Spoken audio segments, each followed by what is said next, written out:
Hello travelers, Boardman21 here, and today got an endgame build guide for you for the Burning Man Runemaster. This is going to be an Ignite build. We'll also have on Soulfire, so there's a chance for us to be ignited so that we do increased fire damage. That's why we're called the Burning Man. With this build, the single target is really good. It also has great AoE, and it's great for running echoes as well because you can just flame rush ahead while your Glyph of Dominion or Frost Wall kills everything behind you, and you can just keep going. It has tons of ward generation, great survivability, and it's going to push very well in the end game. So let's go ahead and go into the details. For skills, I'm running Glyph of Dominion, Frost Claw, Flame Rush, Frost Wall, and Flame Ward.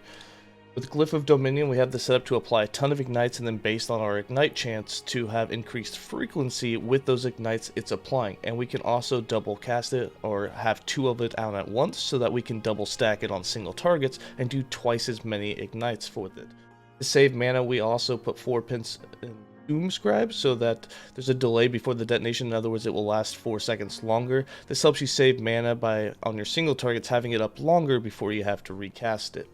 We've got 1 point in Shocking Grasp, 1 point in Flaming Squirrel to convert it to fire, 3 points in Burning Symbol for ignite stacks every 0.5 seconds, so this is 6 stacks per second, 1 point in Fan of the Inferno, so we have increased ignite frequency per ignite chance, and we have about 400% ignite chance on this build, so it's applying those 4 times faster, which is huge for the build. 2 points in Herald of Domination, 3 points in Astro Mage, and then the 1 point in Astral Extension allows you to place 2 of them at once, 1 point in Vaporizing Realm, 2 points in Wreak Havoc, and then 1 point in the Atomization so that you get more damage over time per armor shred on the enemy, up to 14% more damage. So make sure at least one piece, either your gloves or your amulet, has some chance to shred armor on hit. And then again, those last 4 points in Doomscribe for that delay before the detonation. If you have plus levels, feel free to cap out that Wreak Havoc, add a couple into Careful Drawings for that more duration so that you can just save a bit of mana by not having to cast it quite as often.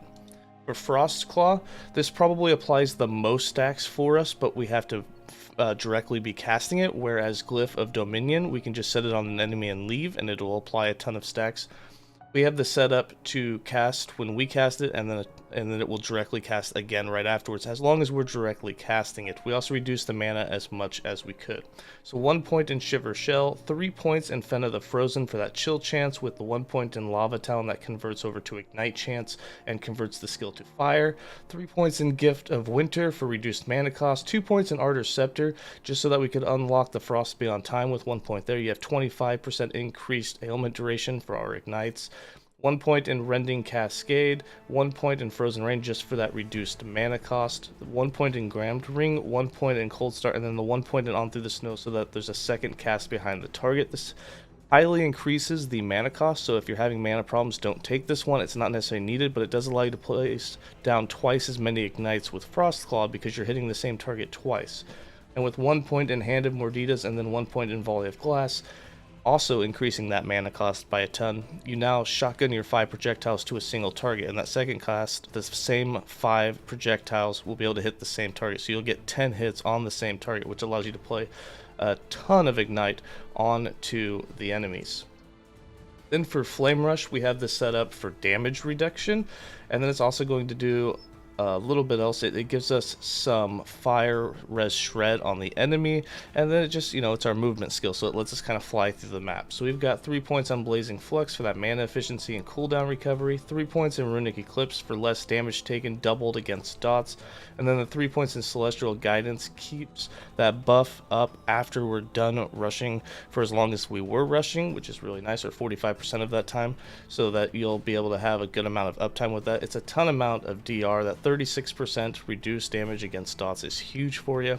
3 points in Lunar Protection so that you gain ward per second while using it, and then a ward burst after you're done with it. So when you're in trouble and you go ahead and flame rush out of there, you'll get a little bit of protection afterwards. 2 points in Fiery Overload so that we'll have increased cast speed when we get out of it. Got 1 point in Smolder and Burn for that fire shred stacks, 2 points in Blaze Burn for increased damage in area, and 3 points in Soul Rush so we can go faster and further. Some people want to build into the Fire Eater and then into the Mark of the Forbidden Flame for that increased damage. However, I can definitely tell you you're going to run into some survivability issues by consuming all of your ward for this, especially since we're putting 500 plus stacks on single targets. That's a huge amount of ward slash life that you'd be losing. For Frost Wall, again, this is going to be another fire, but this is also our most defensive skill. It's automatically going to proc Flame Ward for us every time that we go through it with no cooldown, so it's going to be a huge survivability boost. Got 5 points in Marching Winter for increased duration, 1 point in Chill Touch, so we do 5% more damage to chilled enemies, which since this is converted, it will be ignited enemies. 1 point in Pyrograss to convert to fire, and then 1 point in Brand of the Invaders to allow you to put a brand onto enemies, so any of your passives or anything that depends on more damage to branded enemies, this will apply it for you. It also gives you more damage with the Brand of Trespass, which is a single ailment that can't stack. Since we have 400% ignite chance, this gives it 400% more damage, so it also does a ton of damage for us. 5 points in the Dark Cloud increases the damage over time it's dealing per second that it's up. 3 points in Crystals of Protection so that you gain ward and mana when going through it if you cast it more than 2 meters away. The 1 point in Heaping Cold gives it more damage, but it also gives it a no mana cost if you're only casting it once every 15 seconds. We'll be casting it usually more often than that, but if you start to run low on mana, you can just wait a little bit longer and then cast it for free. Nice. 2 points in Boosted Kickoff, and then the 1 point in Prepared Wards so that we gain Flame Ward every time that we pass through it. Now remember, this also works for allies, so in party play you can definitely have your allies running through it, and I believe it will still consume your mana. It might consume theirs when it's cast on them. I'm not sure about that, I haven't tested it in multiplayer, but it does give them a ton of extra protection and damage reduction since that's how we have Flame Ward spec'd. And then for Flame Ward, we've got 2 points in Stalwart Defense, 3 points in Desperate Defense for that percentage of missing health since we are low life to be converted to health for us. 5 points in Barrier for 40% less hit damage, 3 points in Shrewd Shielding just because it is very expensive. It's a 250% mana cost when you have it procced through Frostwall, so it can take big chunks of your mana, so you do want to get it as low as possible. 3 points in Dilation, 3 points in Infusion, and then 1 point in Fire Aura to convert it over to fire. For passives, in the Mage base class, I've got 8 points in Scholar for that health and mana, 8 points in Arcanist for that int, and then 5 points in Mage Flurry for that increased cast speed. And we want as much cast speed as possible with this build. That's what's going to make it feel really running quicker and just being able to generate more ward for your defense, and also just to kill mobs quicker by putting more stacks of Ignite on them. And that's why I have 5 points in Sorcerer. With the Arcane Momentum, we can get up to 25% increase speed, which you can get no problem when you're just doing targets or just sitting there spamming the skill. No points in Spellblade, and then 73 points in the Runemaster. And the points that I don't have because I'm not level 100 or finished the campaign yet, I'll put into the build planner. I'll talk about them here where you can put them, but in the build planner I'll have them so you can refer back to that. But with our 73 points, we've got 8 in Spear Protection for that increased health and less damage taken from ignited enemies, 6 points in Unsealed Mana for that increased cast speed. You also get a Ward Burst when you directly use 3 skills in a row that cost 0 mana. Now, if I wasn't double casting the Frostclaw or didn't have the set on Through the Snow, the one that cast it directly after I cast it, it would be a 0 mana costing skill for me, and that would allow you to get even more ward, and it would be a mana generator for you. But for us, it doesn't do too much for us. We're just using cast speed. We have 8 points in Arcane Focus for that int, and then we also gain ward gain on direct spell cast, so we get 40 ward just from this node every time that we cast Frostclaw. 6 points in Rune of the Renewal for that increased mana regen. We do have more than 50 int, so this is doubled for us. 10 points in Circle of Elements for that 100% ignite chance. Points in Transcendence, which will eventually cap out. This gives us a ton of health. Since we're low life, that's a lot more ward generation. And then the 6-point bonus, you get even more ward generation. And since we'll have more than 60 int, it'll be 36 ward per second, which is a nice bonus chunk for us. 6 points in Edict of the Scion. This is why I have the Runic Invocation on my bar, even though it's not skilled, is so that we can have 3 runes up, so that every time we cast Frostclaw, we are getting 108 ward from it. That 108 ward on top of the 40 that you get from here means you get 148 ward just for casting the spell. That doesn't count for any of the ward that you gain inside the skill tree or anywhere else, so it's a huge amount. If you've also got mana spent gained as ward and other things, it's a huge amount that you're able to spam over and over. Why your survivability is so high. 6 points in Decree of the Bountiful Ocean for increased mana regen. This is doubled if you have Gone Rune or Rune Bolt. We have the Gone Rune up because we're fire, so this is actually 36% for us. 8 points in Decree of the Burning Wind. This gives you 8% more damage to bosses, doubled with the Raw or Frost Wall, and we have the Frost Wall, and I take that back. We don't have Gone Runes, we have the Raw Ruins, so it's actually not doubled for us, but we still want that increased mana regen. 6 points in Brand of the Deception for that elemental penetration with damage over time. And remember, we do have enemies branded, and that's why we can go into Order's Imposition, where we get 12% damage to branded enemies. Remember, Frost Wall is branding enemies, so if you put Frost Wall on top of an enemy, a rare or a boss, you'll be doing 12% more damage against them. Now, there's about 15 passives left, so there's a lot of places you can put them. You can put them into Ancient Inscriptions for that 10 int, and this will also give you increased cooldown recovery, because we will end up with about 100 int on this build, giving you 20% to CDR right here. You could also put them into Mental Catalyst, because we are wearing a Catalyst. If you go two-handed, don't worry about this, but with this, you can get 6 points of int, and you can also get 48% reduced damage from crits, which means that with one piece of gear, you can make to where you don't even have to build into Critical Strike Avoidance. Say that on a helm you have it, or on a weapon you have it in the suffix slot of reduced damage taken from crits. You can mix and match them. If you get over 100%, that means you're actually taking less damage than if you had 100% CSA, which is huge.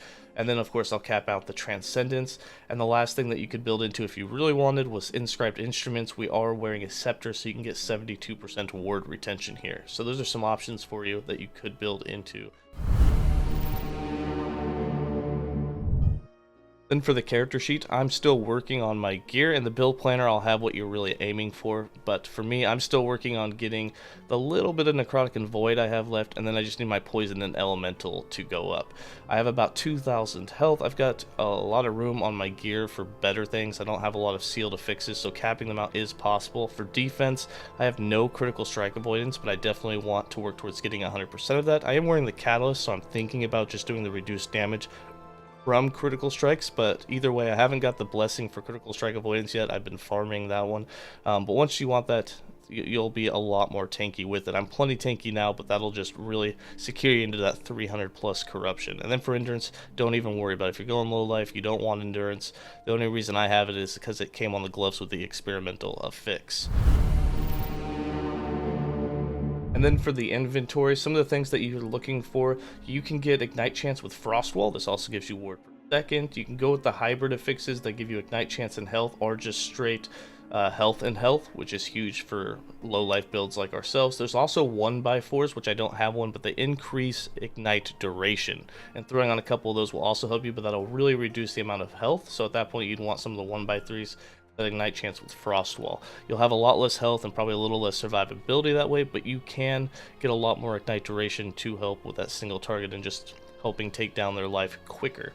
And then for the gear, again, Calamity and Soulfire are not absolutely needed. In fact, you don't even have to go low life, but if you do want to try and get, say you have a 2 or 3 LP Calamity or 𝐒𝐮𝐦𝐦𝐽, you can get Ignite Chance on fire skills on both of these. I wasn't able to roll it on the Calamity. I tried for it, didn't get it. I'll be continuing to try. I have a few more LP Calamities, and then I'm using the Fire Starter Torch. With this, you can also get Ignite Chance on it. You can get cast speed on it. I was lucky and pulled the tier 6 reduced mana spell cost, which was huge, which allows me to spam my skills a lot more. They're way cheaper because this actually has -8 fire spell altogether, which is really nice. And then the experimental affix is that % of current health lost, the same affix that you can get on Last Steps of the Living and 𝐒𝐮𝐦𝐽, which just allows you to generate so much ward. It just makes sense to go low life, especially with Flame Ward. You can just constantly be activating it. It's a ton of ward for the build for great survivability. And then just to show you how to play the build, really against single targets, all you're going to do is drop 2 Glyphs of Dominion and a Frost Wall, and then just spam your Frost Claw. So you can see one Glyph of one Frost Wall here is on the enemy. You can see I sit at about 12 stacks of Ignite. It's not huge, but that brand is huge. That brand is dealing tons of damage. You can see it's doing 12k ticks, which means on enemies out there, it's going to be doing between 1 and 2k ticks, which is pretty decent for it. And then you'll have your Glyph of Dominions that you can throw on. You can stack 2 of them on there. These by themselves, you can see, gets us to about 150, 160 stacks of Ignite. Between those and a Frost Wall together, you'll see that we'll jump up to 170, 180, but we're doing 50,000 K ticks. And then the big thing is going to be that Frost Qual. So you can throw down your 2 Glyphs of Dominion, your Frost Wall, and then hit it with a bunch of Frost Claws, and you can see we're getting 500, 600, 700 stacks of Ignite, and you can do a couple 100,000 damage ticks. It's a huge amount of damage that you can do to single targets. Just absolutely melts them, which is really nice. And when it comes to going through echoes, you can just throw down Frost Wall and then just rush. You have Flame Ward automatically appear. Everything that runs into this is going to die. As you run along, you can also just drop Glyphs of Dominion and keep rushing, and everything will die as they go over them. It's really just that simple. Allows you to really go through it. You'll see that in the gameplay. So single target's good, running through echoes is good, and your survivability is good. So overall, really great build. Let me know what you guys think in the comments below. As always, stay safe, travelers, and I'll see you for the next one.